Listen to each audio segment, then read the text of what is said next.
Hi everybody, welcome back to a mod spotlight with me, Sid, and we're here at the Create World screen. We're on a 1.11.2 instance, although this mod does exist in 1.10.2. Get the versions right. And we're going to create a new world because this world is a generation, world gen mod. So we're going to start it from scratch. We'll call it mod spotlight. We'll change it to creative, just you'll see why. And we'll change the world type to lost cities. I'm going to call this the thing for this as well, mod spotlight. So if you want to generate the same world in this, then you can. Now this mod is Lost Cities, the Lost Cities mod by McJty, and incredibly, it's open in beta now. Came out, I think it was yesterday. As I'm recording it, it'll be 2 days ago as you're watching this, and he started writing this on the 25th of May as a dimlet dimension for RFTools. Obviously McJty being RFTools author, amongst the author of many other mods. So he started writing this on the 25th of May, and here we are, you know, a week and a bit later. I mean, he started writing this while I was on holiday. He finished writing it on the day I got back from holiday. Give you an idea of how much you're doing. He started off as a dimlet, but it's also as a dimension dimlet, but it's also now a standalone mod. And what it does is it creates a new overworld dimension. And this overworld dimension has been, how do we put it? It's an overworld dimension of the cityscape.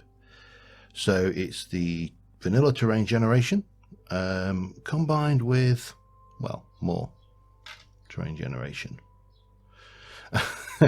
Yeah, we are in a ruined city. This city is ruined. It is absolutely full of spawners everywhere, and loot. Let's not forget the loot. And let me, I'm going to grab a whole bunch of torches. So obviously you can play this in survival. It's not, I'm not doing that. I'm just doing this because it is quite literally hell in this place. As you run through these things. Hello. You can see there's chests under here. There's a spawner under there. There's a spawner. There are spawners everywhere. It is things, lots of stuff to find. Oops. So it's really is an interesting and different take on. I'll just get rid of it. I don't want to have too many mobs and stuff hanging around. Different take on world generation. Now, if you're wondering, I'm just going to jump out here and fly a little bit. If you're wondering, this you'll find periodically you'll find craters. They vary in size. Underneath the cities there are sewer systems connected by, oh yeah, spawners still in there. It is just phenomenal. Now this is, we are in a plains biome. I've got journey map so you can get a feel for the entire place as well. Some roofs have got growth on, some haven't, and it does mix in with vanilla terrain gen. So if you're like me and you spawned, did I spawn there? Somewhere around here I spawned. If you spawn in an area where there's no trees, you don't have to stay there. You can travel the streets and come out and get to an area of vanilla terrain gen. You can cave as normal. You can do all of that. You can adventure in these things, and this will go on. This city just is across the entire world. It looks like there's a large explosion happened over here. Wow, that's a big crater. Now it's interesting, and I will put a link below to McJty's Twitter account if you want to see the development of this since the 25th of May to nowish. McJty was posting progress screenshots, and you can see where it started to spawners, crap, spawner, nasty. I thought I saw another chest in there, didn't I? I'm sure. Oh, I did. There it is. But yeah, you can find these areas and get better from some areas where you can just sneak in and whip out with the enchanted books. It's entirely up to you. Now, there are apparently some rare buildings. I haven't found one yet. One of them is called the data center, and I've spent a good while cruising around this world. Well, not this world, a different world, looking for it. But this is a real interesting mod. Now, bear in mind, this is a beta release. It's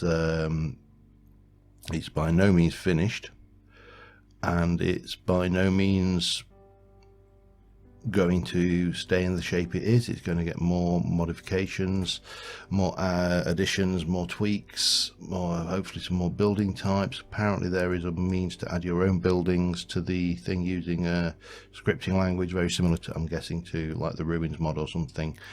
I'm only guessing on that one, but it's a similar kind of concept, you know, add your own buildings, and it just blends in beautifully. You can, as I say, move into a building once you've cleared it out of spawners if that's your ilk. But it's well worth checking out. Now, it is available on CurseForge.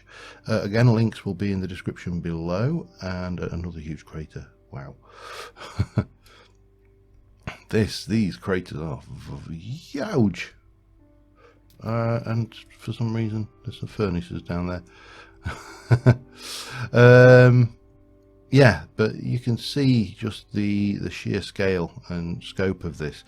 I can imagine we will probably at some point see mod packs combining this and zombie awareness mods, for example, made for zombie apocalypse style mod packs. Somebody's already suggested Crash Landing 2 as a basis. This as a basis for whether it will end up that way is another matter. This was a suggestion from a player and not from Iskander, is it? I think, for Crash Landing. I apologise if I'm wrong. It's been a while since I played that one. But yeah, it's huge. Massive, great mod. What more can you say? Give it a try. I'm very tempted at some point in the future to try an LP in a world that's just got this in it and maybe a few other tweaks. I haven't really decided yet, and for me, time is more the issue than what we can do with it. So, you know, but potentially, I've probably gone past the data center about 5 times now, of course. Potentially, I think this is a huge mod. It's going to have a lot of applications. I think a lot of players will find it just fun having the option to go exploring and adventuring, or, you know, play survival normally. But I think that's probably it, really. It's fun. And yeah, until next time, thank you very much for watching, guys, and I will see you soon, and bye for now.